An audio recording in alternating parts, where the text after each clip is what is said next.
സിദ്ധാന്ത Shaivism ചില ആൾക്കാർ പറയുന്നത് ഇതിൻ്റെ ഒറിജിൻ എന്ന് പറയുന്നത് കാശ്മീര ദേശത്തു നിന്നുമാണ്, പിന്നീട് അത് ഇന്ത്യയുടെ പല ഭാഗത്തുമായിട്ട് എത്തിയതാണെന്നും.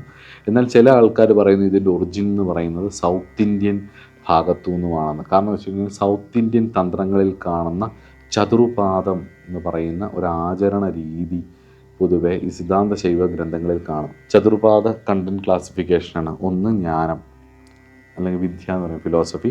രണ്ടാമത്തെ ക്രിയ, റിച്വൽസ്, ടെമ്പിൾസ് ഒക്കെ ആയിട്ട് ബന്ധപ്പെട്ടിട്ടോ അല്ലെങ്കിൽ നമ്മുടെ വീട്ടിലെ തേവാരവും പൂജയൊക്കെ ആയിട്ട് ബന്ധപ്പെട്ടിട്ടുള്ള കാര്യങ്ങൾ, ടെമ്പിൾ. മൂന്നാമത്തെ practice of breath control and exercise plus ധ്യാനം കൂടിയുള്ള യോഗ. അപ്പോൾ ഈ വിദ്യ, ക്രിയ, യോഗ. നാലാമത്തേത് ചര്യ, ഡെയിലി റൊട്ടീനാണ്. ഈ ധ്യാനം എന്ന് പറയുമ്പോൾ ഇവിടെ തന്ത്രശാസ്ത്രത്തിലെ യോഗ എന്ന് പറയുന്നത് ഷഡ്ചക്രങ്ങളുമായിട്ട് ബന്ധപ്പെട്ടിട്ടുള്ള യോഗയാണ് കേട്ടോ. ഞാൻ ഹഠയോഗയല്ല ഇവിടെ ഉദ്ദേശിച്ചത്. അപ്പം നിത്യ നൈമിത്തിക കാമ്യ കർമ്മങ്ങൾക്കായിക്കൊണ്ട് ഈ 4 ക്ലാസിഫിക്കേഷനിലൂടെയാണ് സൗത്ത് ഇന്ത്യൻ തന്ത്രഗ്രന്ഥങ്ങൾ എക്സ്പ്ലോർ ചെയ്യുന്നത്, അല്ലെങ്കിൽ അതിൻ്റെ ഒരു വിസ്താരം വരുന്നത്. അത് ഈ വിദ്യ, ക്രിയ, യോഗ, ചര്യ എന്നീ 4 വഴികളിലൂടെയാണ് പറയുന്നത്. അപ്പോൾ അതുപോലെ തന്നെ ഈ നിശ്വാസ തത്വസംഹിത എന്ന് പറയുന്ന പഴയ വൺ ഓഫ് ദ ഓൾഡസ്റ്റ് ശൈവ സിദ്ധാന്ത ഗ്രന്ഥത്തിൽ സിദ്ധാന്ത ശൈവസത്തെ 5ആയിട്ട് തരംതിരിക്കുന്നു. നിശ്വാസമുഖ, നിശ്വാസമൂല, നിശ്വാസ സ്തോത്ര, നിശ്വാസ ന്യായ, നിശ്വാസഗുഹ്യ. ഈ 5ഉം കൂടാതെ മുന്നേ പറഞ്ഞ വിദ്യ, ക്രിയ, യോഗ, ചര്യ എന്ന 4 ചതുർപാദങ്ങളോട് കൂടിയിട്ടുള്ള വിഷയങ്ങളുമായിട്ട് ബന്ധപ്പെട്ടിട്ടുള്ളൊരു ക്ലാസിഫിക്കേഷനും, ഇത് കൂടാതെ ചില സിദ്ധാന്ത ശൈവസുമായിട്ട് ബന്ധപ്പെട്ടിട്ടുള്ള ആഗമങ്ങളെക്കുറിച്ചും പറയുന്നുണ്ട്. കിരണാഗമം, സുപ്രഭേദ ആഗമം, മാതംഗ പരമേശ്വര, അതുപോലെ സ്വയംഭൂ ആഗമം. ഇങ്ങനെ നീളുന്നു സിദ്ധാന്ത ശൈവസത്തിൻ്റെ ബുക്സുകളും അതിൻ്റെ ആഴത്തിലുള്ള കാര്യങ്ങളുമൊക്കെ. ഈ പറഞ്ഞ യോഗയുമായിട്ടൊക്കെ ബന്ധപ്പെട്ടും അതുപോലെ തന്നെ സാധനയുമായിട്ടൊക്കെ ബന്ധപ്പെട്ടും സിദ്ധാന്ത ശൈവസത്തെ വേറൊരു തലത്തിൽ നിങ്ങൾക്ക് ചിന്തിക്കണം എന്നുണ്ടെങ്കിൽ ഹെലൻ ബ്രൂണറിൻ്റെ the place of yoga in Shaivism എന്ന് പറഞ്ഞൊരു ബുക്കുണ്ട്. ഈ ബുക്കൊന്ന് മേടിച്ച് ഒന്ന് റെഫർ ചെയ്യുന്നതായിരിക്കും. ഇപ്പോൾ അതിനകത്തൊക്കെ ഈ ശൈവിസത്തിലെ യോഗ സമ്പ്രദായങ്ങളെക്കുറിച്ചും ധ്യാനത്തെക്കുറിച്ചും ഒക്കെ മെഡിറ്റേഷനെ കുറിച്ചുമൊക്കെ വളരെ വിശദമായിട്ടും പല തരത്തിലുള്ള കാര്യങ്ങളെക്കുറിച്ചും നമുക്ക് മനസ്സിലാക്കാൻ പറ്റും.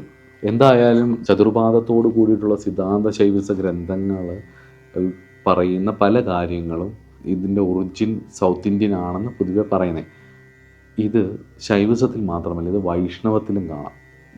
വിഷ്ണു സംഹിത പോലുള്ള ഗ്രന്ഥങ്ങളിൽ ഒക്കെ ഇത് ഈ ചതുർപാദത്തോടു കൂടിയുള്ള ഈ തന്ത്രയുടെ ക്ലാസിഫിക്കേഷൻ കാണാം. അതേപോലെ തന്നെ ഈ ഒരു ക്ഷേത്രത്തിൻ്റെ ഒരു ആ യോഗ, ആ ഒരു റിച്വൽസ് ഒക്കെ വരുമ്പോൾ ആ ക്ഷേത്രങ്ങളുടെ ഒരു ഇംപ്ലിമെൻറ്റേഷനും പൂജകളും ഒക്കെ ഏകദേശമൊക്കെ ഒരേപോലെ വരും. എന്നിരുന്നാൽ പോലും കേരളത്തിൻ്റെ പൂജാരീതിയല്ല കർണാടകയിലെ പൂജാരീതി, കർണാടകയിലെ പൂജാരീതിയല്ല തമിഴ്നാട്ടിലെ പൂജാരീതി, തമിഴ്നാട്ടിലെ പൂജാരീതിയല്ല ആന്ധ്രയിലെ പൂജാരീതി. എന്നാലും ഹംപി മുതൽ ഇങ്ങോട്ട് നമ്മൾ എടുത്തു കഴിഞ്ഞു കഴിഞ്ഞാൽ ഈ സൗത്ത് ഇന്ത്യൻ ശൈവിസത്തിൻ്റെ ഈ ചതുർപാദത്തിൻ്റെ ഇൻഫ്ലുവൻസ് എല്ലാ ഏരിയകളിലും നമുക്ക് കാണാൻ കഴിയും. പ്രത്യേകിച്ച് ക്ഷേത്രങ്ങളുടെ കാര്യത്തിലാണെങ്കിലും കൊടിമരവും നാലമ്പലവും ചുറ്റമ്പലവും ആ ദേശത്തിനനുസരിച്ചുള്ള ഒരു ആർക്കിടെക്ചർ ശൈലിക്ക് ഒരു മാറ്റമുണ്ടെന്നുള്ളത് ഒഴിച്ചു കഴിഞ്ഞാൽ ബാക്കി എല്ലായിടത്തും ഈ ചതുർപാദത്തിൽ പെടുന്ന ഒരു ക്രിയയുടെ ആരാധനയൊക്കെ വരുന്ന കാര്യങ്ങളും ടെമ്പിൾ സ്ട്രക്ചറൊക്കെ വരുന്ന കാര്യങ്ങളൊക്കെ അതിൽ കാണാം എന്നുള്ളത് നമുക്ക് മനസ്സിലാവും. അപ്പം ഇവിടെ ത്രിലോചനൻ്റെ സിദ്ധാന്ത സാരാവലി എന്ന് പറയുന്നൊരു ഗ്രന്ഥമാണ് ഇതിൻ്റെ ബേസായിട്ട് ആളുകൾ പറയുന്നത്. അതോടൊപ്പം തന്നെ ഈ സൗത്ത് ഇന്ത്യൻ റിച്വലിസ്റ്റിക് വഴിയിൽ പ്രത്യേകിച്ച് ടെമ്പിൾ കൾച്ചറിൽ സിദ്ധാന്ത ശൈവസത്തിന് എത്രത്തോളം ഇൻഫ്ലുവൻസ് ഉണ്ട് എന്നുള്ളതും കൂടെ നമുക്കൊന്ന് നോക്കാം. തന്ത്രത്തിൻ്റെ പദ്ധതികൾ കുറിച്ച് നമ്മൾ അതിനെ അറിയണം. തന്ത്രത്തിൽ 18ലധികം പദ്ധതി ഗ്രന്ഥങ്ങൾ ഉണ്ട്.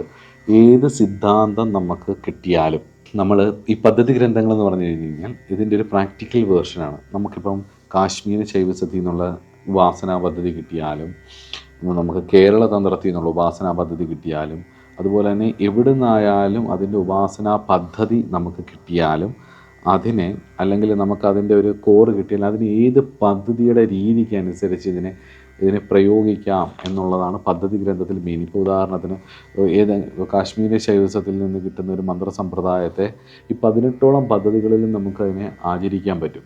ആചരണ രീതികളാണ് പദ്ധതികളെന്ന് പറയുന്നത്.